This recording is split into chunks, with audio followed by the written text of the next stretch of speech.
হাই friends, মই আয়ুষ ৰং চেনেলত সম্প্ৰচাৰিত হৈ থকা প্ৰতিটো ধাৰাবাহিকখনৰ আজিৰ খণ্ডটো চাবলৈ বহুত বেছি ভাল লাগিব, কিয়নো আজিৰ খণ্ডটোত চন্দিকা জুনৰ ওচৰলৈ যাব আৰু তই অকিৰণক প্ৰেমৰ জালত ফচালি বুলি ক'ব।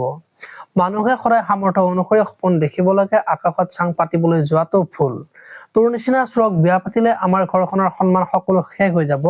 আজি মই তোক ভালকে বুজাব আহিছো, নেক্সট টাইম কিন্তু এনেকৈ বুজাবলৈ নাহো বুলি জোনক কোৱা দেখিবলৈ পাব। ইফালে আকৌ অকিৰণে আজি মাকৰ আগত জোনক যে বিয়া পাতিব সেই কথাটো ক'ব আৰু তাই বেয়া ছোৱালী নহয় বুলি মাকক ক'ব।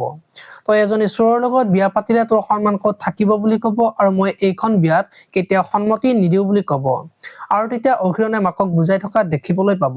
আনফালে আকৌ চন্দিকাই মাকৰ আগত অকিৰণে তাইক এইখন ঘৰলৈ বিয়া কৰাই আনিব নোৱাৰে বুলি ক'ব আৰু তেতিয়া মাকে তাৰ কথা জনাই দেখোন যিটো কৰিম বুলি ভাবে সেইটো কৰে বুলি কোৱা দেখিবলৈ পাব। আৰু যদি দেউতাকে বেদক তই মোক এৰি যাবি নেকি বুলি সুধিব আৰু তেতিয়া বেদই মই আকৌ তোক এৰি ক'ত যাম, তোৰ বাহিৰে মোৰ কোন আছে বুলি দেউতাকক ক'ব। এতিয়া বৰ দেউতাকে অকিৰণৰ মাকৰ কথাখিনি ক'ব নেকি দেখিবলৈ পাব। আজিৰ খণ্ডটোত আপোনালোকে প্ৰতিটো ধাৰাবাহিকখন চাই কেনেকুৱা পায় কমেন্ট কৰি জনাব।